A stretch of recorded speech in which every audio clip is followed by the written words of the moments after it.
Okay. Hello मेरे बच्चों। तो कैसे हैं आप लोग? उम्मीद कर रहा हूँ कि आप सब लोग ठीक से होंगे।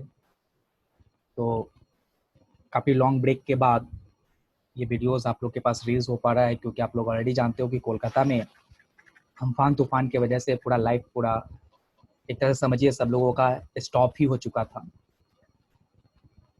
तो चलिए, आज जो हमारा टॉपिक्स है वो टॉपिक को आप देख पा रहे होंगे हेडिंग पे कि वैल्यूएशन ऑफ गुडविल।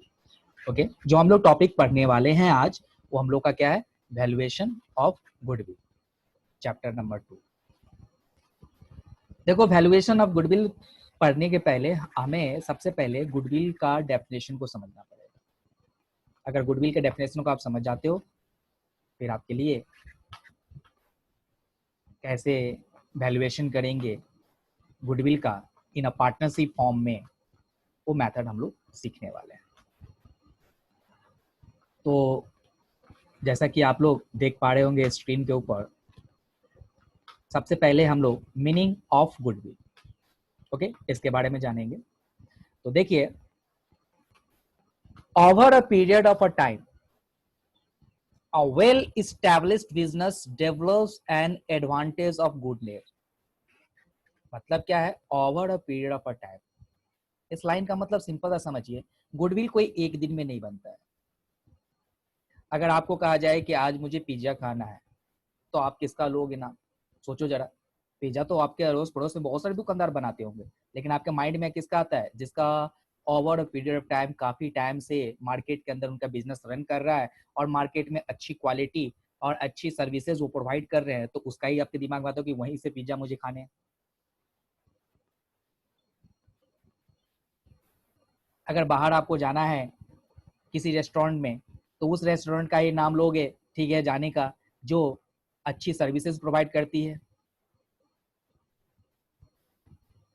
तो वही मैं आपको कह रहा हूं कि over a period of a time ये गुडविल आज आपने एस्टेब्लिश किया और आप सोचोगे आज ही मेरी गुडविल हो जाएगी, जी नहीं हो सकती। तो इसलिए कहा गया over a period of time a well established business develops an advantage of a good name, reputation and wide business connection.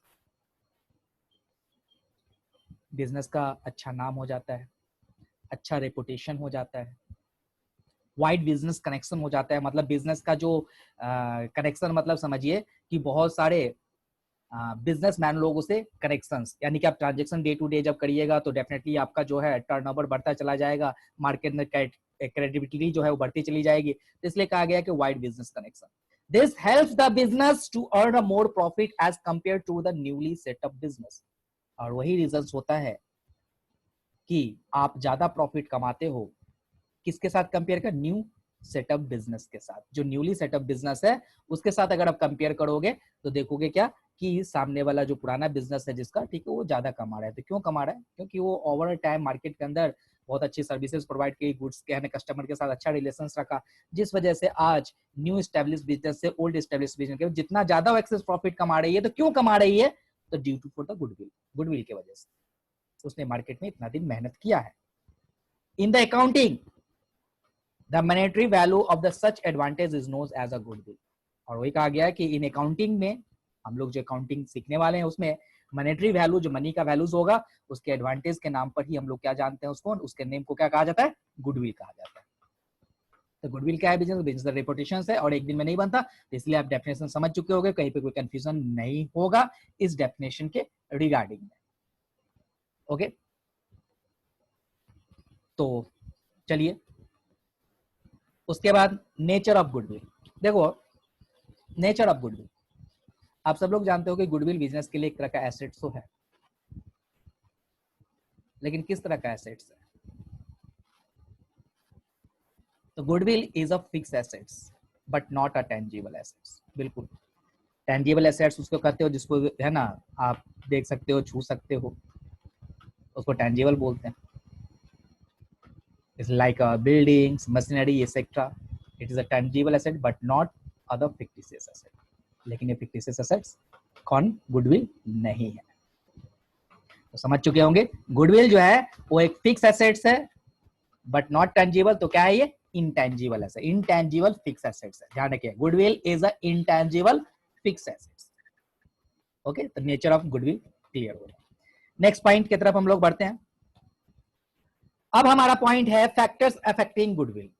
क्या क्या फैक्टर्स है जो गुडविल को अफेक्टेड करता है, क्या क्या फैक्टर? तो पहला पॉइंट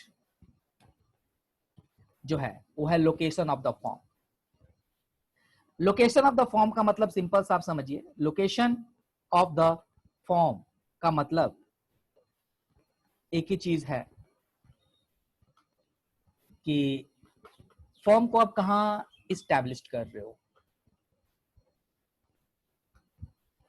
जहां पे उसकी डिमांड है वहां इस्टेब्लिश कर रहे हो, नंबर ऑफ कंज्यूमर उसका जहां है वहां पे सेंट्रलाइज, मतलब ऑलरेडी मैं आपको कहूं कि आज अगर कोलकाता के अंदर कोई भी बिजनेसमैन अगर कोई बिजनेस अगर ओपन करना चाहता है तो पहली प्रायोरिटी वो कहाँ देगा, जहां भीड़ भाड़ एरिया होगी, like a Bada Bazaar, like a central revenue, like Esplanade, ये सब क्या है, मार्केट प्लेस है। यहाँ पर नंबर ऑफ कंज्यूमर दिन भर में बहुत सारे आते हैं, तो लोकेशन ऑफ द फॉर्म भी बहुत बड़ा फैक्टर रखता है, क्योंकि वहां पर नंबर ऑफ कंज्यूमर जहां ज्यादा आएंगे वहां पे ज्यादा कस्टमर के साथ उनका रिलेशन होगा, और रिलेशन होने से वजह से क्या होगा, गुडविल उनका डे टू डे और ज्यादा मार्केट के अंदर बढ़ना चालू हो जाएगा। आप ऐसे जगह पर बिजनेस ओपन कर ले रहे हो जहां पर नंबर ऑफ कंज्यूमर ही नहीं है, देन आप चाहे कितना भी साल बिजनेस चला लो, आप बिजनेस में आप गुडविल ज्यादा रेज नहीं कर सकते। इसलिए location of the form is a more factor रखता है क्या कि गुडविल के रिगार्डिंग में, तो फैक्टर अफेक्टिंग गुडविल। अगर आप वहां पर सेंट्रलाइज बिजनेस अगर ओपन करते हो जहां पर नंबर ऑफ कंज्यूमर ज्यादा है, तो डेफिनेटली आप जानते हो क्या कि उस सिचुएशन में क्या होगा, ज्यादा से ज्यादा आप गुडविल रेज कर सकते हो। नेचर ऑफ बिजनेस, देखो नेचर ऑफ बिजनेस की अगर मैं बात करूं तो ये कैसे अफेक्ट करता है, इस पॉइंट को आप समझिए और से। नेचर ऑफ बिजनेस मतलब एक ही चीज है कि अगर आप हाई वैल्यू ऑफ प्रोडक्ट बनाते हो, हाई वैल्यू ऑफ प्रोडक्ट बनाते हो और जिसका जो है मार्केट के अंदर हैवी डिमांड है और डिमांड जो है वो स्टेबल है, तो उस सिचुएशन में आपके प्रोडक्ट का जो गुडविल है वो रेज करेगा। मतलब क्वालिटी अगर अच्छे बनाते हो, नेचर ऑफ है ना, नेचर ऑफ किस तरह का बिजनेस आप कर रहे हो, मार्केट में किस तरह का प्रोडक्ट का डिमांडिंग है, ओके, इसको देखते हुए, और इस प्रोडक्ट का क्या रेगुलर बेसिस पर क्या इसको डिमांड, इसका डिमांड रह पाता है, ठीक है, तो इस रिलेटेड अगर आप बिजनेस करते हो तो उससे भी आपका गुडविल जो है वो फैक्टर रखता है। ठीक है, गुडविल आपका क्या होगा, आप कस्टमर के नीड्स को फुलफिल करिएगा तो डेफिनेटली आपके बिजनेस का डे टू डे क्या होगा, बिजनेस ग्रोथ करता चला जाएगा, डेवलप करता चला जाएगा, गुडविल रेज होते हुए चला जाएगा। तो सेकंड नंबर पॉइंट क्या कहा गया, नेचर ऑफ बिजनेस, कि मार्केट के अंदर ठीक है अच्छी प्रोडक्ट, ठीक है, और जिसका स्टेबल है प्रोडक्ट के डिमांडिंग को, उसके रिगार्डिंग में आपको प्रोडक्ट को बनाना है। तीसरा कहा गया इफिशिएंट ऑफ मैनेजमेंट। देखो एफिशिएंट ऑफ मैनेजमेंट का मतलब सिंपल सा है कि आपकी मैनेजमेंट टीम अगर अच्छी होती है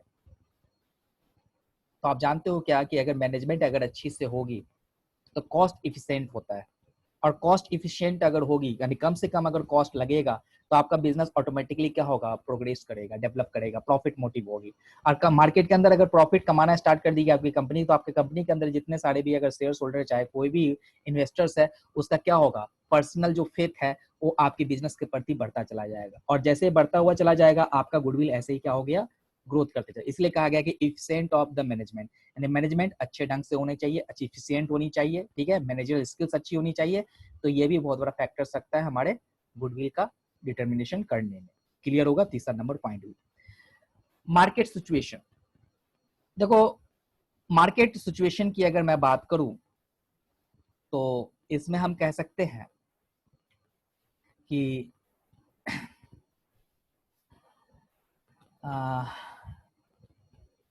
अगर आपका कोई प्रोडक्ट, इसको समझाने के लिए मैं समझा दूं आपको मार्केट सिचुएशन में, अगर मान लो कि मोनोपोली आपका क्रिएटेड है मार्केट के अंदर, मार्केट में किस तरह का, या फिर नंबर ऑफ कंज्यूमर बहुत ही लिमिटेड है। अगर एग्जांपल मैं आपको कहूं तो जैसे कोलकाता के अंदर मान लो कि सीएससी मार्केट का क्या सिचुएशन है, सीएससी आप जानते हो कि प्राइवेट कंपनीज एक ही इलेक्ट्रिसिटी सप्लाई है जो कि दे सकती है। तो मार्केट का क्या सिचुएशन है, डेफिनेटली वो अच्छी सर्विस दे, बुरी सर्विस दे, ठीक है, बुरी देगा तो डेफिनेटली आप नाराज होकर भी क्या करोगे, कनेक्शन उन्हीं का यूज करना है। अच्छी सर्विस देगी तो आप डेफिनेटली उनको फीडबैक अच्छे दोगे। तो कहा गया कि मार्केट सिचुएशन पर भी डिपेंड करता है, ठीक है, गुडविल अफेक्टेड करने में। अगर मान लो कि नंबर ऑफ कंज्यूमर अगर एक लिमिटेड है, अगर नंबर ऑफ कंज्यूमर है, ऐसा बिजनेस करो जिसमें नंबर ऑफ कंज्यूमर क्या है, बहुत ही लिमिटेड है। अगर मैं आपको कहूँ एग्जांपल के तौर जो है ना आपका टेलीकम्युनिकेशन सर्विसेज, कितने कंपनीज हैं, आप उंगली पे काउंट करोगे तो इजीली आप काउंट कर लोगे। इसमें भी गुडविल बहुत बड़ा अफेक्टेड करता है। डेफिनेटली आप जानते हो उसमें कितने नंबर ऑफ कंज्यूमर है, एयरटेल है, आइडियाज है, वोडाफोन है और जियो है। और जैसा कि आप ऑलरेडी जानते हो कि आइडियाज, वोडाफोन, एयरटेल ये तीनों अब मर्ज हो चुका है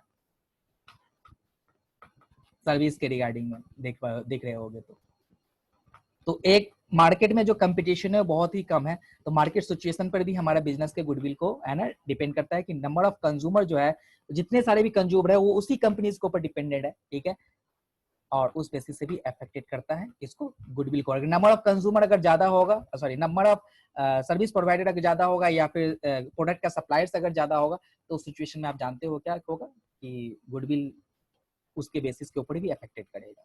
इसलिए मार्केट सिचुएशन का मतलब ये चीज है, अगर मोनोपोलिस्ट प्रोडक्ट है या फिर अगर आपका कंपटीटर अगर आपका कम है मार्केट के अंदर, तो उससे भी अफेक्ट करता है गुडविल को। ओके, क्लियर होगा, कोई कंफ्यूजन नहीं होगी। स्पेशल एडवांटेज, देखिए स्पेशल एडवांटेज का पॉइंट को अगर मैं आपको यहाँ पे समझाऊं, ठीक है, तो स्पेशल एडवांटेज का पॉइंट का यहाँ पर मतलब एक ही चीज है कि जैसे मान लो कि गवर्नमेंट किसी प्रोडक्ट को प्रमोट कर रही है, जैसे याद होगा आप लोग अभी रिसेंटली में गवर्नमेंट ने कहा है क्या कि हमको अपने घरेलू प्रोडक्ट को ही प्रमोट करना है। अब घरेलू प्रोडक्ट को अगर मान लो कि प्रमोट करना है तो कोई इंडस्ट्री स्टैब्लिश करना चाहता है जो कि इंडिया में नहीं है, तो गवर्नमेंट उसको क्या करेगी, गवर्नमेंट उसको एज अ लोन तौर पे पैसा देगी, स्पेस प्रोवाइड करेगी, सब्सिडी प्रोवाइड करेगी, ठीक है। तो गवर्नमेंट उसको क्या करेगा, लो रेट पर इलेक्ट्रिसिटी पावर सप्लाई उसको दे सकती है। तो ये सब स्पेशल एडवांटेज अगर उसको मिलेगा तो डेफिनेटली आप जान रहे हो कि मार्केट के अंदर क्या होगा कि गुडविल रेज करना। अगर कोई किसी भी प्रोडक्ट को अगर गवर्नमेंट प्रमोट करना स्टार्ट कर देता है, गवर्नमेंट की तरफ से एक नोटिफिकेशन आ जाती है। एग्जाम्पल के तौर पर अगर मैं आपको कहूँ, अगर आप देखे होंगे अभी रिसेंटली में सलमान खान ने एक कंपनी लॉन्च किया है फ्रेश बोलकर, उसमें आप देखे होंगे कि उन्होंने क्या बनाया है, तो आपका जो है सैनिटाइजर बनाया है।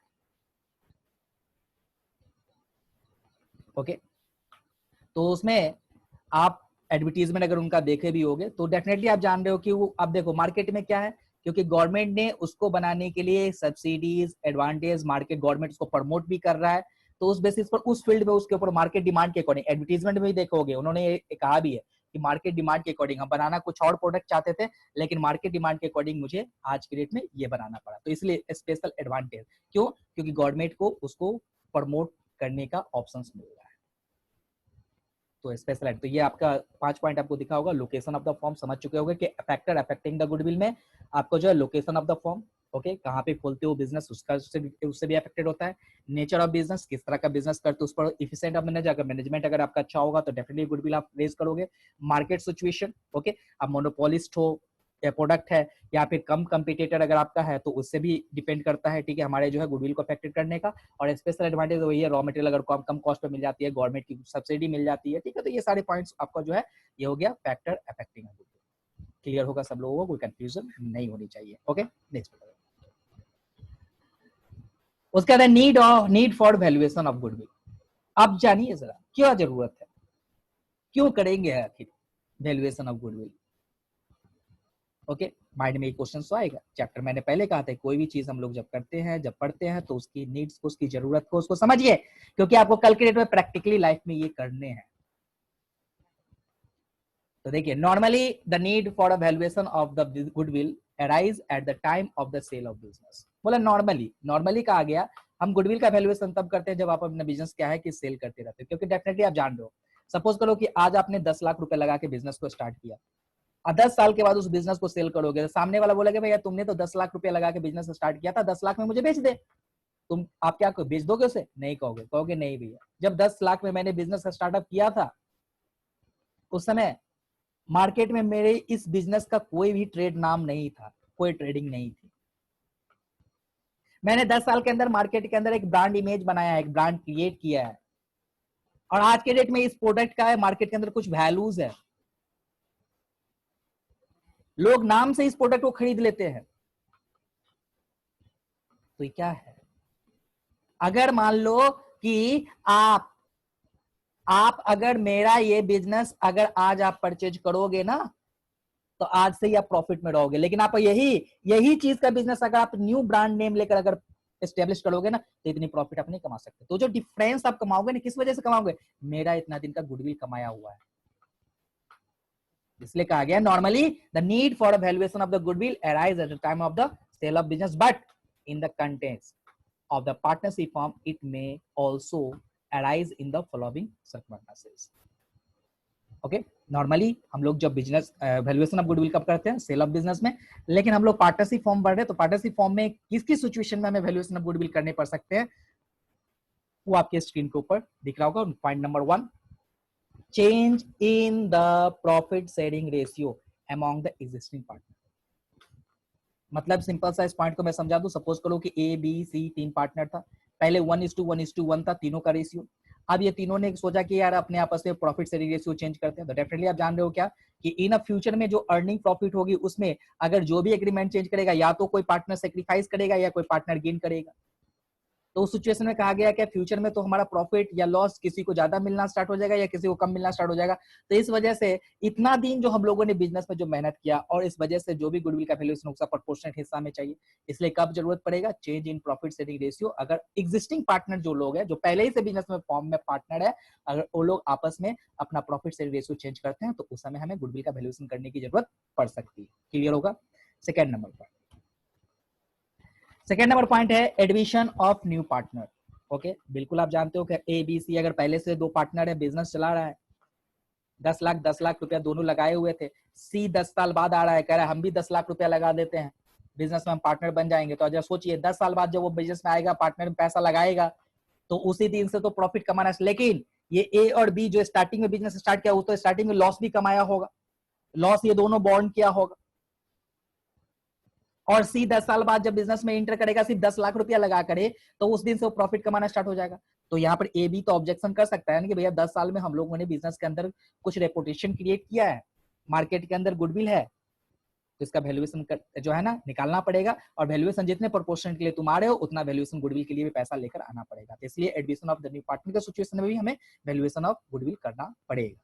तीसरा number point, retirement of partner. अगर कोई पार्टनर रिटायर होकर जा रहा है, तो गुडविल का प्रोपोर्शनल अपना हिस्सा वो लेकर जाएगा। ठीक है, तो रिटायरमेंट के सिचुएशन में भी हो सकता है। डेथ ऑफ पार्टनर, कोई पार्टनर अगर डेथ कर जाता है, तो उसके जो भी लीगल हायर्स होंगे, ठीक है, उसे वो क्लेम कर सकता है क्या? गुडविल के प्रोपोर्शनेट के ऊपर, डेथ होने पर भी।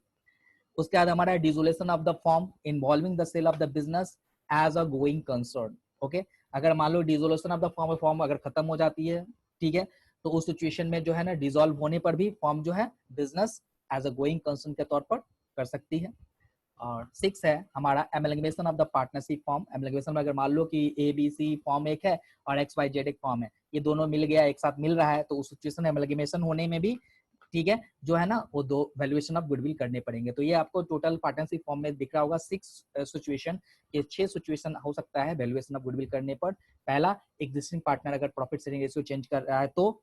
दूसरा का अगर नया पार्टनर एडमिशन ले रहा है तो। तीसरा, अगर कोई पार्टनर रिटायर कर रहा है तो। चौथा, अगर कोई पार्टनर डेथ कर रहा है तो। और पांचवा, अगर पार्टनरशिप फॉर्म डिसॉल्व हो रहा है तो। और छठा, अगर पार्टनरशिप फॉर्म एमलगमेट हो रहा है तो। ओके, तो ये 6 सिचुएशन में हम वैल्यूएशन ऑफ पार्टनरशिप करेंगे, जिसमें से आपके सिलेबस में इन क्लास 12 में मैं आपको कहूं वेस्ट बंगाल बोर्ड के अंदर स्टार्टिंग का 4 पॉइंट है, ठीक है, और दूसरे बोर्ड में वो सारे पॉइंट्स भी है, 5 और 6 भी है। ठीक है, तो आपको यानी कि 4 नंबर पॉइंट तक आपको जानना है, डेथ ऑफ द पार्टनर तक जानना है। ओके, क्लियर होगा सब लोगों को? कोई कंफ्यूजन यहाँ तक पॉइंट नहीं होगा कि कब क्यों जरूरत है, क्या जरूरत है हमें वैल्यूएशन ऑफ गुडविल करने की। ओके, उसके बाद है method of valuation of goodwill. अब प्रैक्टिकली स्टेप्स हम लोग का स्टार्टअप होता है। अभी तक हम लोग नीड्स जान रहे थे, फैक्टर्स जान रहे थे, ठीक है, पहला तो मीनिंग जाने, उसके बाद हम लोगों ने फैक्टर्स जाना, फिर हम लोग जाने का नीड्स कि क्या जरूरत है वैल्यूएशन ऑफ गुडविल का। देखो, मैंने पहले ही आपको कहा कि प्रैक्टिकली क्वेश्चंस में डायरेक्टली यहाँ से स्टेप उठा सकता था इस टॉपिक को, लेकिन मुझे उतने सारे एक्सप्लेन करने की क्यों जरूरत है, क्योंकि आपको ऑलरेडी पता है कि आपका एमसीक्यू भी क्वेश्चंस रहते हैं, और एमसीक्यू क्वेश्चंस तभी आप कर पाओगे जब आपका कॉन्सेप्ट क्लियर होगा। कॉन्सेप्ट होते ही थ्योरी के अंदर ही, तो सारे पॉइंट्स भी इंपॉर्टेंट है, ध्यान रखिएगा। ये बिल्कुल मत समझिएगा हम प्रैक्टिकल क्वेश्चन सॉल्व कर लेते हैं मुझे हो जाएगा, फिर आप एमसीक्यू डेफिनेटली आप गलत करके आओगे। आप अगर चाहते हो 100% देन आपको हर एक पॉइंट को अच्छे से समझना पड़ेगा। बार बार इस चीज को मैं आप लोगों को कह रहा हूँ। और जान रहे हो कि आप लोग जो इस बार क्लास 12 में हैं, उन्हें कम समय में ज्यादा मेहनत करना पड़ेगा, क्योंकि जो मार्केट का सिचुएशन है, जो कंडीशंस आपको दिख रहा है, मेहनत करने पड़ेंगे बाबू। ये बिल्कुल मत समझना, एक्सक्यूज मत देना कि कोरोना आ गया था मेरा साल का इसलिए मेरा परसेंटेज नहीं है, बिल्कुल एक्सक्यूज मत देना। आप मेहनत करो, आप अच्छे परसेंटेज ला सकते हो। कोई कंफ्यूजन हो चाहे कुछ हो देन आप कॉल करो। ओके चलो, method of valuation of goodwill के बारे में हम लोग जानते हैं। देखिए the important method of valuation of goodwill are as follows, जिसमें पहला मेथड आपको दिख रहा होगा average profit method. Average profit method के अंदर दो मेथड है, सिंपल एवरेज प्रॉफिट मेथड और वेटेड एवरेज प्रॉफिट मेथड। ये दोनों हम लोग कैसे कैलकुलेट करेंगे वो नेक्स्ट जो है आगे हम लोग जानने वाले हैं। पहले आप जान लीजिए कि कितने तरह का मेथड ऑफ वैल्यूएशन हम लोग करने वाले हैं। पहला अगर मेथड कहा जाए तो एवरेज प्रॉफिट मेथड। ओके, और एवरेज प्रॉफिट मेथड के अंदर कितने मेथड है, तो सिंपल एवरेज प्रॉफिट मेथड और एक हमारा वेटेड एवरेज प्रॉफिट। क्लियर होगा सब लोगों को, कोई कंफ्यूजन नहीं होगी। क्लियर है? ओके, कोई कंफ्यूजन किसी को भी नहीं होनी चाहिए, नहीं होनी चाहिए। ओके, पांचवा number point super profit method. Okay, super profit method होता क्या है? सुपर प्रॉफिट मेथड, पहले इस पॉइंट को आप समझ लो। देखो सुपर प्रॉफिट मेथड देख पा रहे होगे आप लोग स्क्रीन पे। बिजनेस सुपर प्रॉफिट में थोड़ा सा वर्ड अभी समझा देता हूँ, बिल्कुल उसका तो हम लोग डिटेल्स में करेंगे ही। देखो सुपर प्रॉफिट मतलब है आप पहले जब बिजनेस स्टैब्लिश किए होगे, 10 लाख रुपया बिजनेस में लगाया हो, तो आप एक सोचे होगे कि मुझे 10 लाख में 10% कमाने हैं। अगर आपने सोचा कि 10 लाख में 10% का, तो उसको बोलते हैं नॉर्मल प्रॉफिट। तो 10 लाख में 10% बोले तो 1 लाख रुपए, लेकिन आपने कमा लिया मान लो 1,10,000 रुपए। तो नॉर्मल प्रॉफिट से जो एक्सेस प्रॉफिट, एक्चुअल प्रॉफिट के बीच में जो डिफरेंसेस होता है उसे हम लोग क्या बोलते हैं? Super profit. ठीक है, उसका वैल्यूएशन करना हम लोग सीखेंगे किस तरह से करना है। तो ये आपका सेकंड मेथड हो गया, कौन सा? Super profit. तक तीसरा कैपिटलाइजेशन मेथड। कैपिटलाइजेशन मेथड के अंदर भी दो, capitalization of the average profit के बेसिस के ऊपर और B capitalization of the super profit basis के ऊपर। ठीक है, तो ये तीन मेथड हम लोगों को सीखना है। ठीक है, आपके सिलेबस में average profit method, super profit method और कैपिटलाइजेशन मेथड। ओके, यहाँ तक सब लोगों का क्लियर होगा कि आखिर हम लोग जो है method of valuation of goodwill जो है वो कितने मेथड से करने वाले हैं? तो तीन मेथड हम लोग के पास। ओके, क्लियर होगा, कोई कंफ्यूज नहीं है अभी तक, उम्मीद कर रहा हूं। तो आइए सबसे पहले हम लोग एवरेज प्रॉफिट मेथड में जो है वो देखिए, under this method the goodwill is valued at agreed number of the years purchase of the average profit of the past few years. Under this method, the goodwill is valued at agreed number of years of purchase. ध्यान रखिए, agreed number, दो point ध्यान रखिए, agreed number of years purchase of the average profit of the past few years. हमें इस method में क्या करना होगा गुडविल का वैल्यूएशन करने के लिए? तो कुछ एग्रीड हमारा जो है ना, agreed number of years purchase of the average profit, यानी हमें इसमें एक एवरेज प्रॉफिट पहले कैलकुलेट करनी है। फिर उसके बाद कहा गया कि अगर आप बिजनेस परचेज करते हो तो परचेज करने के बाद आप कितने साल तक इसकी एडवांटेज आपको मिल सकती है, कितने साल तक इसकी एडवांटेज आपको मिल सकती है, इसको बोलते हैं नंबर ऑफ इयर्स परचेज। यहाँ पर बच्चे नंबर ऑफ इयर्स परचेज का मतलब ये समझ लेते हैं, अच्छा ठीक है गुड्स परचेज की रिगार्डिंग, जी नहीं। जिस दिन बिजनेस अगर आप मान लो कि अगर ओल्ड स्टैब्लिश बिजनेस है, अगर आप जिस डेट से खरीदे हो उस डेट से इन फ्यूचर में किस डेट तक आप उसका एडवांटेज ले सकते हो, उसको बोलते हैं number of years purchase. Okay, तो देखिए जैसे एक एग्जांपल के तौर पर, for example if the first average profit of the business works out at ₹20,000, यानी कि मान लो कि एवरेज प्रॉफिट पास्ट ईयर का निकाल लिया गया है 20,000 रुपया, and it is expected that such profit are likely to the continue for the another 3 years, और ये माना जाता है कि ये बिजनेस कंटिन्यू 3 साल तक जो है ना ये 20,000 रुपया कमाएगी, माना जा रहा है, expected that such profit are likely to continue for another 3 years, the value of goodwill जो हो जाएगा वो 60,000, क्योंकि 20,000 हुआ एवरेज प्रॉफिट और एक्सपेक्ट किया जाता है, ठीक है, एक्सपेक्टेड है कि 3 इयर्स तक कंटिन्यू जो 20 रुपए कमा सकते हैं, तो नंबर ऑफ इयर्स परचेज के बेसिस के ऊपर जो 20,000 3 60,000 इसका होगा वैल्यूएशन ऑफ गुडविल होगा। क्लियर होगा, कोई कंफ्यूजन नहीं होगी आप लोगों को। तो देखिए इसमें गुडविल आप कैसे निकालेगा, इसका जो फॉर्मूला है goodwill is equal to average profit multiply number of years purchase. देखिए नंबर ऑफ इयर्स परचेज को लेकर आप कंफ्यूज मत होइए, क्वेश्चन में ये रेडीमेड डाटा दिया हुआ रहेगा, नंबर ऑफ ईयर परचेज बोला हुआ रहेगा, इसलिए एवरेज प्रॉफिट हमें थोड़े से कैलकुलेशन करने पड़ेंगे, एवरेज प्रॉफिट निकालेंगे और नंबर ऑफ इयर्स परचेज जितना बोला हुआ रहेगा उसे मल्टीप्लाई कर देंगे, गुडविल का वैल्यूएशन आ जाएगा। ओके, कोई कंफ्यूजन नहीं होगी यहाँ। अब आइए गिरी बाबा कॉन्सेप्ट क्वेश्चन नंबर 1 में। ओके, क्वेश्चन कॉन्सेप्ट नंबर 1 में हम लोग सबसे पहले पहुंचते हैं। इस क्वेश्चन को पहले अच्छे से पढ़ लीजिए एंड देन हम लोग सिंपल एवरेज मेथड के बेसिस के ऊपर वैल्यूएशन ऑफ गुडविल पहले कैलकुलेशन करेंगे इस क्वेश्चन को लेकर।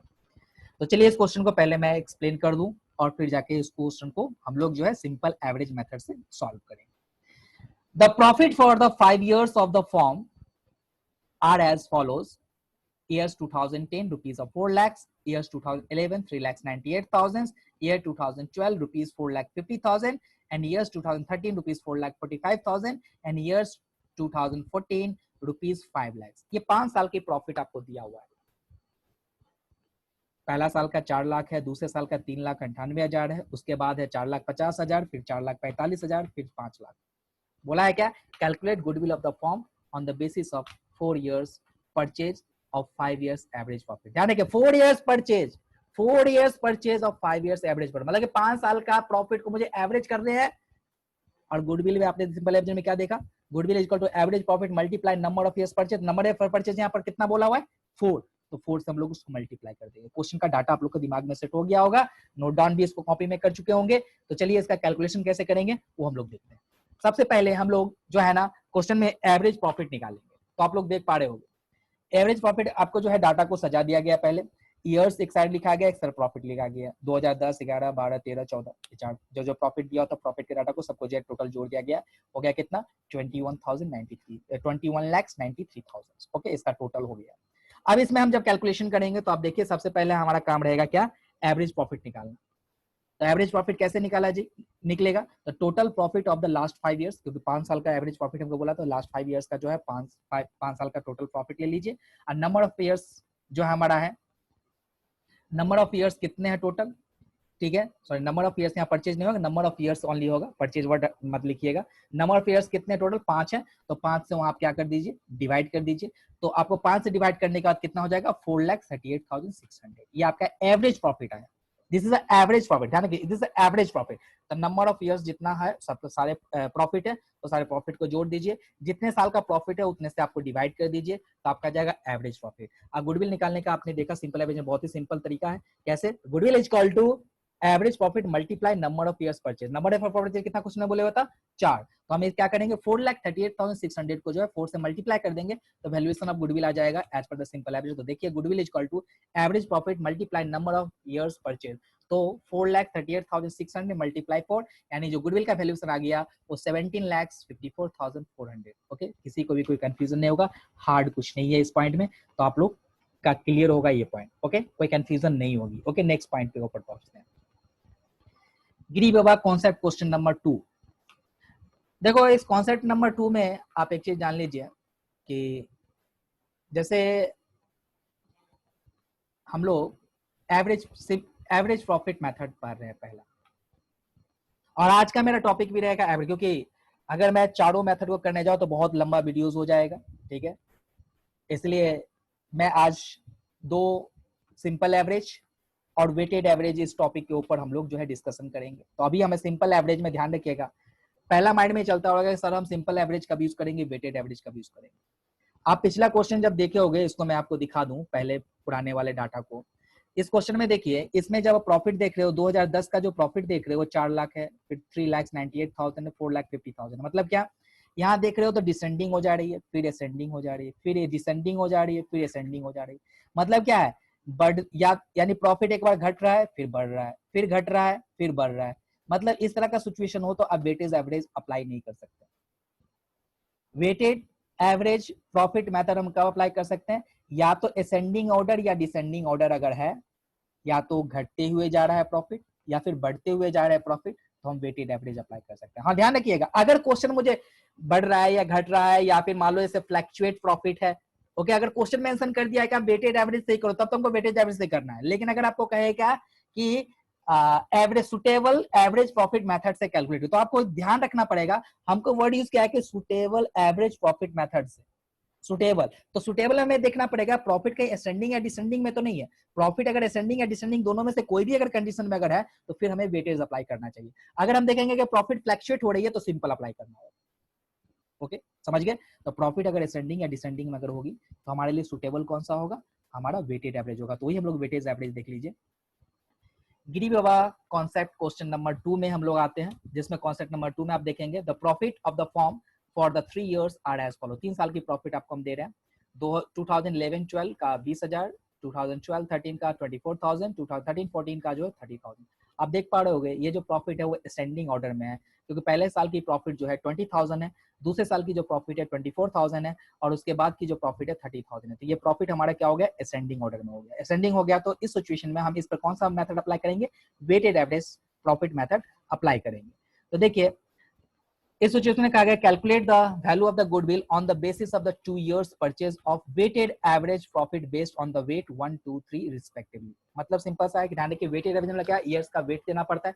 पहला साल जो 2011-12 उसका वेट मुझे 1 देना है, दूसरे साल का वेट हमें 2 देना है, तीसरे साल का वेट हमारे 3 देखना है। ओके, और नंबर ऑफ ईयर परचेज इसमें भी बोले हुए कितना नंबर ऑफ परचेज होगा, तो 2 years number of year purchase बोले हुए। ओके, तो पहले मुझे क्या करना पड़ेगा पता है? पहला कैलकुलेशन इसमें हमें करना पड़ेगा क्या कि वेटेड एवरेज निकाल लेना। जैसे वेटेड, क्योंकि इसका भी फॉर्मूला क्या होता है, सिंपल सा है, goodwill is equal to weighted average multiply number of years purchase. तो मुझे वेटेड एवरेज पहले निकालना पड़ेगा। ओके, जैसे पिछला क्वेश्चन में सिंपल एवरेज निकाले थे, उसी तरह से इस क्वेश्चन में हमें पहले क्या करना है? पहले वेटेड एवरेज कैलकुलेट करना है। तो आइए सबसे पहले हम लोग इसका क्या करते हैं, क्वेश्चन को वेटेड एवरेज सॉल्व करते हैं। तो वेटेड एवरेज को सॉल्व करने के लिए आप देख पा रहे होंगे कि सबसे पहले मुझे जो है वो 4 कॉलम रेडी किया गया है टेबलर फॉर्मेट में, ईयर्स, प्रॉफिट, वेट, प्रोडक्ट। तो 3 साल का प्रॉफिट मेरा यहाँ पर गिवन था 11, 12, 12, 13, 13, 14। प्रॉफिट हमारा गिवन था 21,000, 24,000, 30,000 इज अ प्रॉफिट। और वेट मैंने वहां पर क्वेश्चन में बोले हुआ था 1, 2, 3। नहीं भी बोला होता तो आप 1, 2, 3 ही देंगे वेट। अगर नहीं भी दिया हो रहेगा, मान लो वेट क्वेश्चन में नहीं बोले हुए, तो आपको जो सबसे पुराना साल है उसको आपको 1 वेट देना है, वैसे वैसे वेट देते जाना है, 1, 2, 3 वेट देना है। और प्रोडक्ट में ध्यान रखिएगा प्रॉफिट को वेट से मल्टीप्लाई करना है तो प्रोडक्ट बनेगा। तो यानी ये देखिए इसको मल्टीप्लाई करके 21,000 आया, 24,000 को 2 से मल्टीप्लाई कर 48,000 आया, 30,000 को 3 से मल्टीप्लाई कर 90,000 आया। प्रोडक्ट को आप ऐड कर लेंगे तो आ गया, प्रोडक्ट को सारे को ऐड करके 1,59,000, और वेट को भी ऐड करेंगे तो 3, 2, 5 और 1, 6 हो गया टोटल। तो टोटल हो गया, ध्यान रखिएगा। अब वेटेड एवरेज देखिए कैसे निकालते हैं। तो weighted average equal to profit क्या होता है? वेटेड यानी सम ऑफ प्रोडक्ट 3 years, ये 3 years का था इसलिए 3 years, 5 years तो 5 years होता। तो ध्यान रखिएगा सम ऑफ प्रोडक्ट, तो सम ऑफ प्रोडक्ट कितना है जी? 1,59,000, तो 1,59,000। और सम ऑफ वेट, तो सम ऑफ वेट इसका कितना है? 6 है, तो 6 यहाँ पे लिख दिया, तो इसका आ गया वेटेड एवरेज आ गया 26,500। तो वेटेड एवरेज निकालना है सो इजी, सब लोग का क्लियर होगा, कोई कंफ्यूजन नहीं होगी। और फॉर्मूला बस वही देखिए, गुडविल इज इक्वल टू क्या होगा? Weighted average profit multiply number of years purchase. तो वेटेड एवरेज अभी जस्ट कैलकुलेट किए हो, 26,500 है वेटेड एवरेज, और नंबर ऑफ ईयर्स परचेज कितना बोले होता क्वेश्चन में? 2 से मल्टीप्लाई कर देंगे तो गुडविल का वैल्यू इसमें कितना आ गया? 53,000। ओके, तो वेटेड एवरेज यहां पर भी क्लियर होगा। अब ध्यान रखिएगा ये 2 क्वेश्चन जो हम लोगों ने किया, गिरी बाबा कॉन्सेप्ट नंबर 1 और गिरी बाबा कॉन्सेप्ट नंबर 2, ये सिंपल टाइप ऑफ क्वेश्चंस था। अब चाहे वो सिंपल एवरेज में हो चाहे वेटेड एवरेज में, अगर मान लो पास्ट के कुछ प्रॉफिट में कुछ ऐसा एक्टिविटीज दिया हुआ है जो या तो कोई एक्सपेंसेस के रिगार्डिंग में मिस्टेक हो गया है, या फिर कोई कैपिटल एक्सपेंडिचर के रिगार्डिंग में कुछ गलतियां हो गई है, तो पहले ये सारे वेटेड एवरेज निकालने के पहले या सिंपल एवरेज निकालने के पहले मुझे पहले एडजस्टेड प्रॉफिट करने पड़ेंगे, क्योंकि आपको पता है वो एक एबनॉर्मल एक्टिविटीज है, वो रेगुलर बेसिस पर नहीं होती है। जैसे एग्जांपल के तौर पर अगर मैं बोलूं loss on sale of furniture अगर किसी साल हो गई, तो आपको पता है कि फर्नीचर बेचना और खरीदना हमारा काम नहीं है, वो एक कैपिटल नेचर एक्सपेंडिचर है। अगर उस साल हम फर्नीचर को नहीं बेचते तो मेरा प्रॉफिट यानी वो लॉस नहीं होता तो प्रॉफिट मेरा बढ़ जाता, तो उस साल के प्रॉफिट को हमको एडजस्ट करना पड़ेगा, उसके बाद जाके हम लोग वेटेड एवरेज निकाल सकते हैं। चलिए एक क्वेश्चन को देखते हैं, क्वेश्चन के अकॉर्डिंग ध्यान दें कि थोड़ा सा यहाँ पर कॉन्सेप्ट की जरूरत है। यानी अब जो मैं अगला जो कॉन्सेप्ट वाला जो क्वेश्चन करने जा रहा हूँ वहां पर थोड़ा ध्यान दीजिएगा, क्योंकि हो सकता है यहाँ तक आप लोगों को किसी को भी दिक्कत नहीं हुआ होगा, लेकिन मैं कह रहा हूँ कि थोड़ा सा पेशेंस रखिए। अगर अभी जो मैं अगला क्वेश्चन जो करने जा रहा हूँ उस क्वेश्चन को ठीक से देखिए, अगर एक बार में समझ में आए तो उस वीडियोस को फिर दोबारा आप देख लेना, फिर भी अगर समझ में आए तो फिर से मैं एक्सप्लेन कर दूंगा, उसके लिए चिंता मत करना, ओके। लेकिन ध्यान रखिएगा उस क्वेश्चन को। तो सबसे पहले देखिए क्वेश्चन को, तो क्वेश्चन आप देख पा रहे होंगे, गिरी बाबा कॉन्सेप्ट नंबर 3, क्वेश्चन नंबर जो हमारा है 3 है। इस क्वेश्चन को सबसे पहले आप देख लेंगे, ये calculate goodwill of the firm on the basis of 3 years purchase, 3 years purchase, ध्यान रखिएगा 3 इयर्स परचेज मतलब नंबर ऑफ इयर्स से हमें जो मल्टीप्लाई करना है 3 से, of the weighted average profit of the last 4 years, 4 साल का हमें प्रॉफिट दे रहा है, और कौन सा मेथड से बनाना है, वेटेड एवरेज, हमको क्वेश्चन मेंशन भी करता है on the weighted average profit of the last 4 years, यानी कि 4 साल का हमें वेटेड एवरेज पहले निकालना पड़ेगा। The profit of the last 4 years, 4 साल के प्रॉफिट हमको बोल रहा है, 2012 का प्रॉफिट 20,200, 2013 का प्रॉफिट 24,800, 2014 का प्रॉफिट 20,000, 2015 का प्रॉफिट 30,000। ये 4 साल का प्रॉफिट आप लोगों को दिख पा रहा होगा, ठीक है। तो ये 4 साल का प्रॉफिट 20,200, 24,800, 20,000 और 30,000, ये हो गया 4 साल का। और वेट नॉर्मली मैंने कहा क्वेश्चन में अगर नहीं भी गिवन होगा तो आप वेट 1 2 3 4 आप दे सकते हो, ठीक है। तो देखो उसे क्वेश्चन में बोल दिया है the weight assigned to the each year, यानी कि 2012 का 1 वेट देना है, 13 का 2 वेट देना है, 14 का 3 देना है, 15 का जो है 4 वेट देना है। You are the supplied the following information. अगर क्वेश्चन अगर इतना तक बोल देता तो हमने जो गिरी बाबा कॉन्सेप्ट नंबर 2 जो क्वेश्चन किया था हम उस बेसिस पर इस क्वेश्चन को सॉल्व कर सकते थे, लेकिन नहीं, कुछ और इसमें इन्फॉर्मेशन गिवन है। और वो इन्फॉर्मेशन क्या गिवन है, एक एक करके इन्फॉर्मेशन आप उसको देखिए। क्वेश्चन में गिवन है, पहला नंबर है कि on 1 September 2014 a major plant repairs was undertaken for ₹6,000 which was a charge to revenue। पहले इस लाइन को मैं एक्सप्लेन कर दूं, आपको समझा दूं। बोला कि 1 सितंबर 2014 को क्या हुआ कि प्लांट का एक मेजर पार्ट है, मेजर पार्ट किसको कहते हैं कि ऐसा पार्ट जिसके चेंज करने से मशीनरी की लाइफ एक्सटेंड कर जाएगी, लाइफ उसकी बढ़ जाएगी। तो आप जानते हो कि ऐसा पार्ट अगर चेंज होता है तो उसको कैपिटल एक्सपेंडिचर ट्रीट करते हैं, उसको रेवेन्यू एक्सपेंडिचर ट्रीट आप नहीं कर सकते। तो उसने क्या किया, अकाउंटेंट साहब ने गलती क्या किया, प्लांट को एज अ रेवेन्यू में चार्ज कर दिया। तो बोला कि ऑन 1 सितंबर 2014 को, गलती कब हुआ, 1 सितंबर 2014 को, ध्यान रखिएगा। थोड़ा सा मैं पहले कह रहा हूँ, थोड़ा सा क्वेश्चन के हर पॉइंट को ठीक से समझते चलिए। ऑन 1 सितंबर 2014 को मेजर पार्ट हुआ था रिपेयर्स 6,000 का, उसने कहा चार्ज कर दिया, रेवेन्यू में। The said the sum to be the capitalized for a goodwill calculation, so the subject to the adjustment of depreciation of the 10% per annum on reducing balance method। बोला क्या कि कहा गया कि गुडविल के वैल्यूएशन के लिए आप ये जो एक्सपेंडिचर को जो आपने कैपिटलाइज कर दिया, सॉरी रेवेन्यू कर दिया था, उसको कैपिटलाइज करिए। कैपिटलाइज तो करिए और साथ में एक सब्जेक्ट और है, क्या है कि आपको डेप्रिसिएशन, यानी कि आप अगर रेवेन्यू नेचर में चार्ज कर दिए होगे तो डेफिनेटली फिक्स एसेट में नहीं लिखाया होगा, मतलब आप डेप्रिसिएशन चार्ज नहीं किए होगे। अगर आप कैपिटल नेचर का एक्सपेंडिचर अगर एक्सपेंडिचर चार्ज किए होते तो आप उस पर डेप्रिसिएशन किए होते, मतलब क्या है, उस पर 10% के रेट से डेप्रिसिएशन भी चार्ज करना है। कौन से मेथड से, रिड्यूसिंग बैलेंस मेथड से। तो पहले आप सबसे पहले दिमाग के अंदर ये सेट करो, क्या है, क्या रहा है, कह रहा है कि 1 सितंबर 2014 को क्या हुआ, 6,000 रुपए का प्लांट का एक मेजर पार्ट चेंज किए थे जो कैपिटलाइज नेचर था, उसको रेवेन्यू में चार्ज कर दिया। गुडविल कैलकुलेशन के पर्पज से कहा गया कि आप उसको कैपिटलाइज करिए और साथ में ये भी ध्यान में रखिए कि उस पर 10% के रेट से हमें डेप्रिसिएशन चार्ज करना है, किस बेसिस से, तो रिड्यूसिंग बैलेंस मेथड के हिसाब से। पहले ये डाटा चेक रखो, इसको कैसे करेंगे वो होगा, सब होगा, चिंता मत करो। पहले डाटा आपको समझ में आ गया होगा मिस्टेक क्या हुआ है। Okay, mistake number 1। Mistake number 2 को देखिए, the closing stock for the year 2013 was overvalued by rupees 2,400।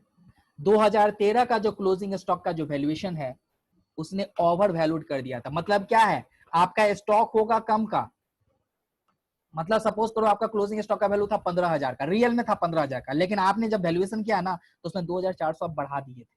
मतलब 17,400 वैल्यूएशन कर दिए थे, गलती तो किए थे ना। अगर क्लोजिंग स्टॉक अगर आप मान लो कि बढ़ा के लिख दे तो 2013 में, तो जब सोचो दिमाग में, क्लोजिंग स्टॉक कहाँ लिखते हो? ट्रेडिंग अकाउंट में। कहाँ ट्रेडिंग अकाउंट के क्रेडिट साइड, मतलब क्रेडिट साइड अगर आप 2400 से अगर बढ़ा दोगे तो प्रॉफिट पर क्या इंपैक्ट पड़ेगा उस साल का? उस साल का प्रॉफिट आपका बढ़ गया होगा। कितना से बढ़ गया होगा? 2400 से बढ़ गया होगा। ध्यान रखिएगा, ये 2013 में सिर्फ इफेक्ट नहीं करेगा, क्योंकि 2013 का जो क्लोजिंग स्टॉक होगा वो 2014 का ओपनिंग स्टॉक बनेगा। ध्यान रखिए, 2014 का क्लोजिंग स्टॉक आप क्रेडिट साइड लिखते हो, तो 2014 का प्रॉफिट पर क्या इंपैक्ट क्या होगा? प्रॉफिट मेरा 2400 से बढ़ गया होगा, तो 2013 के प्रॉफिट को हमें क्या करना पड़ेगा? 2400 से घटाना पड़ेगा, एडजस्ट करना पड़ेगा। और देखिए उसका इंपैक्ट क्या पड़ेगा? 2013 का जो क्लोजिंग स्टॉक होगा 2014 का ओपनिंग स्टॉक पड़ेगा। जब वो ओपनिंग स्टॉक बनेगा तो 2014 में क्या गलती होगा? ओपनिंग स्टॉक आप 2400 से ज्यादा लिख दियोगे, और 2400 से अगर ओपनिंग स्टॉक अगर आप ज्यादा लिख दियोगे, इसका मतलब सिंपल सा है, क्या हुआ होगा? प्रॉफिट मेरा 2400 से घट गया होगा, क्योंकि आप डेबिट साइड लिखते हो ओपनिंग स्टॉक।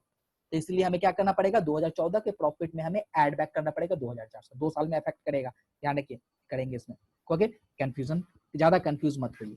तीसरा नंबर पॉइंट देखिए, तीसरा नंबर पॉइंट आपको कह रहा है कि to cover the management cost and the annual charge of ₹4,800 should be made for the purpose of the goodwill valuation. बोला गया कि एक मैनेजमेंट कॉस्ट एनुअल चार्जेस 4,800 रुपया शुड बी मेड, यानी करना है चार्ज, यानी वो चार्ज नहीं हो पाया होगा हर एक साल, तो 4,800 रुपया एनुअल चार्ज है। किसके पर्पस से? वैल्यूएशन ऑफ गुडविल, यानी कि 4,800 किसी भी साल में चार्ज नहीं किया होगा, तो हर एक साल से मुझे 4,800 भी माइनस कर लेने पड़ेंगे। तो ध्यान रखिएगा, ये पूरा क्वेश्चन आप लोग नोट डाउन कर चुके होंगे, ठीक है, कॉपी में। और चलिए, मैंने पहले कहा कि इस तरह का क्वेश्चन अगर कोई एडजस्टेड टाइप अगर आ जाए तो पहले आपको क्या करने पड़ेंगे? पहले एडजस्टेड प्रॉफिट निकालना पड़ेगा। एडजस्टेड प्रॉफिट अगर आप निकाल लोगे तो जाके जो वेटेड वाला जो तरीका था टेबलर फॉर्मेट में प्रोडक्ट निकाल के और वेटेड एवरेज निकाल के फिर वैल्यूएशन ऑफ गुडविल करता है। तो पहले मुझे एडजस्टेड प्रॉफिट करना पड़ेगा। कैसे करेंगे? देखिए स्क्रीन पे। तो सबसे पहले calculation of the adjusted profit, ये पहला आपको टेबल देखिए, इस तरह का टेबल पहले रेडी करेंगे जितने साल का भी प्रॉफिट दिया हो। पार्टिकुलर 2012, 13, 14, 15 4 साल का प्रॉफिट था, 4 साल का प्रॉफिट लेगा। पहले गिवन प्रॉफिट जितना दिया हुआ है प्रॉफिट क्वेश्चन में उतना लिख दिया गया, कोई कंफ्यूजन नहीं होगी। 20,200, 24,800, 20,000, 30,000 जो दिया हुआ है। अब देखो कहाँ कहाँ गए। मैनेजमेंट कॉस्ट कितना बोला था हर एक साल? 4,800, वो तो हर एक साल आप आएगा, एनुअल चार्जेस है तो माइनस करने हैं। तो देखिए लेस मैनेजमेंट कॉस्ट, तो 4,800 हर एक साल में से माइनस कर दिया गया। ओके, तो माइनस करने के बाद इस 2012 का जो प्रॉफिट आता 15,400, 20,000, 15,200, 25,200, ये क्लियर होगा। अब आते हैं, देखिए 2014 में क्या हुआ था आप लोगों को शायद याद हो, क्वेश्चन में ध्यान रखिए। 1 सितंबर 2014 को हुआ था। 1 सितंबर 2014 को ये क्वेश्चन देखिए, 1 सितंबर 2014 में जो मिस्टेक हुआ था,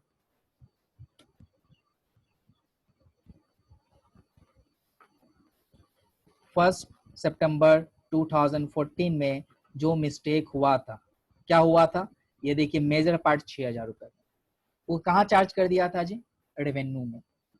अगर उसने रेवेन्यू में चार्ज कर दिया था तो आप सब लोग जानते हो कि अगर रेवेन्यू में चार्ज कर दिया था तो मुझे क्या करना होगा? रेवेन्यू नेचर तो नहीं, 2 साल का प्रॉफिट क्या हुआ होगा? घट गया होगा, तो मुझे 2014 के प्रॉफिट को पहले सुधारना पड़ेगा। तो वही आप देख पा रहे होगे इस टेबल में, सबसे पहले जो है ना वो क्या किया गया, तो 2014 के प्रॉफिट को पहले ऐड बैक किया गया capital expenditure charge to the revenue, क्योंकि कैपिटल एक्सपेंडिचर था उसने चार्ज कहाँ कर रेवेन्यू में कर दिया था। 2014 के प्रॉफिट को सुधारा गया, क्योंकि ये 2014 के प्रॉफिट को इफेक्ट करेगा, तो 2014 में भी किया गया। तो पहले इसको सुधार कर पहले हर साल की प्रॉफिट को पहले देखा। अब ध्यान रखिए, अगर 2014 में अगर उसको कैपिटल एक्सपेंडिचर अगर ट्रीट किया जाता तो कब हुआ था? वो 1 सितंबर को हुआ था, ध्यान रखिएगा 1 सितंबर। तो सितंबर, अक्टूबर, नवंबर, दिसंबर 4 महीना अगर उसको कैपिटल नेचर ट्रीट कर लिया जाता तो 4 महीने का 2014 में डेप्रिसिएशन चार्ज होना चाहिए था, जो डेप्रिसिएशन चार्ज नहीं हो पाया रेवेन्यू चार्ज करने की वजह से। ओके, अगर कैपिटल एक्सपेंडिचर ट्रीट करोगे तब तो डेप्रिसिएशन चार्ज करोगे, उसने तो रेवेन्यू ट्रीट कर दिया था।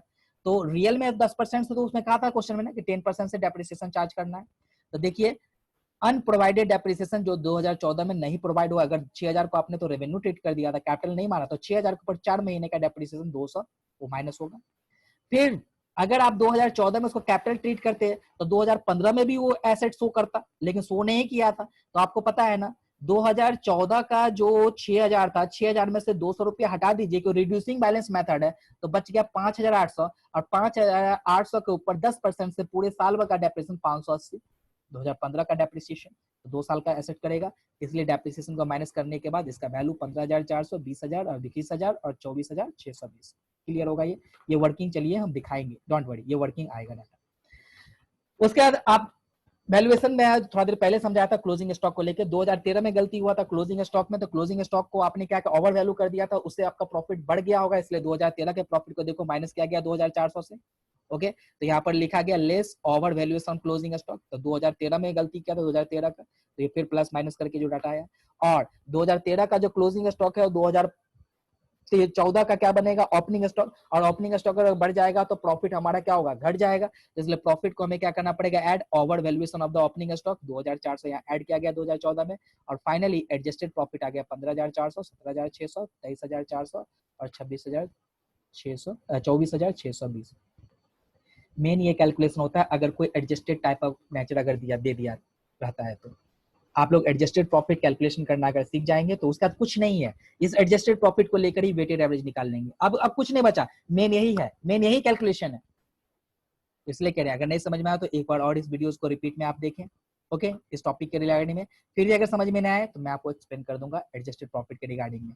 अब आइए देखिए, जैसे आप जानते हो कि अब हमें क्या करना पड़ेगा, वेटेड एवरेज प्रॉफिट निकालना पड़ेगा। वेटेड एवरेज के लिए ऑलरेडी आप जानते हो, इस टेबल को रेडी करेंगे, years, profit, wait, product.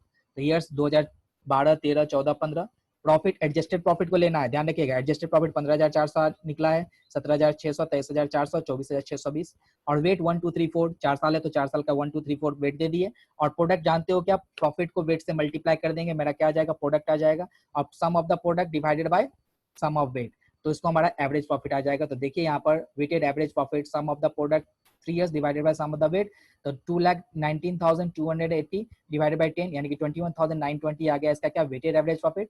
Goodwill is so easy, तो गुडविल इज इक्वल टू, आप देख पा रहे होंगे, weighted average profit multiply number of profit, यही फॉर्मूला होता है।